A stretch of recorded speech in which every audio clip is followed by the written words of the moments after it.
Hello everyone, it's Crystal Ether here.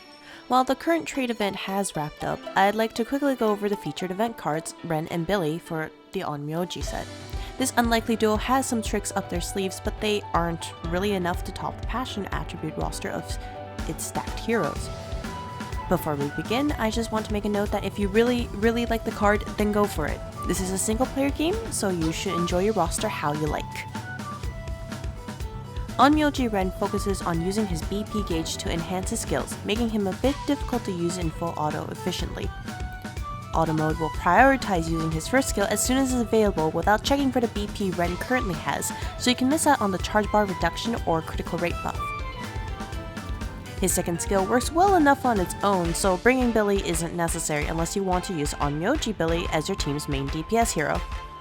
The low cooldown is nice, assuming you can generate attack orbs quickly. This Ren card is firmly set as a supporter with its charge attack control and buffing effects, so players using him will need frames that can help him perform well in this role. For manual mode players, Ren's Valentine's frame is a good main frame choice to take advantage of the critical rate buff provided in this card's first skill, as you can align the frame and skill cooldowns for buff turns. The BP gained from this frame's effects also make it easier to achieve the maximum effectiveness of this hero's first skill. If you prefer a passive BP generation approach, Ren's Halloween frame provides him with BP regen as well as the stealth buff that prevents him from being targeted by single target attacks, useful against bosses with this type of charge attack. Finally, a budget-friendly option for this card exists in his waterfront frame, as the healing covers an area that this card lacks, but the special attack orb it provides the team can be used by Ren to activate the bonus effect on his burst skill. Contrasting with Ren's calm and collected demeanor is Billy, and the East rookie's playfulness is reflected in full with the skill set. While you'll need to go out of your way to set him up, ONMYOU Billy can be quite useful in many teams with the status effects and damage modifiers. The biggest hurdle to using this card is the special attack orbs you need for his first skill, as minor debuffs and a counter buff to himself is not nearly worth its usage even with a low cooldown, with only one special attack orb consumed. Even when you consume 3 special attack orbs to activate all the effects, the low modifiers make it difficult to justify over his circuits version under a DPS role.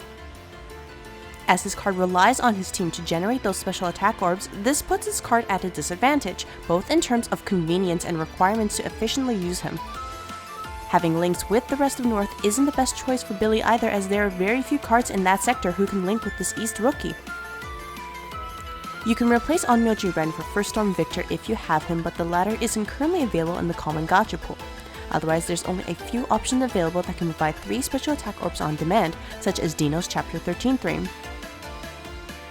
As for Billy's second skill, 100% uptime is nice, but being locked behind a 2-turn initial cooldown with a level 1 stack is just not good enough. The bonus with Ren isn't strong enough either to consistently give ONMYOU Ren the BP gauge he needs to maximize his first skill's usage. I recommend this short list of accessible frames that work well with this card's skill set if you plan to use them. Billy's Christmas frame should be equipped if you plan to pair this card with this event's Ren card, as it heals both heroes and provides them with a special attack orb, but has a long cooldown even when max limit broken.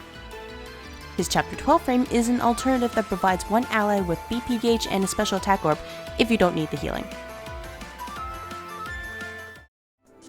The cards in this set are definitely not auto-friendly, as both cards have strict costs needed to maximize their skills, and using them as is are underwhelming even with low cooldowns.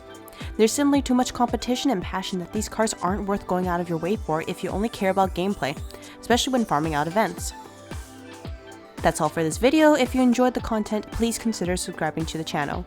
Otherwise, I'll see you all in the next video.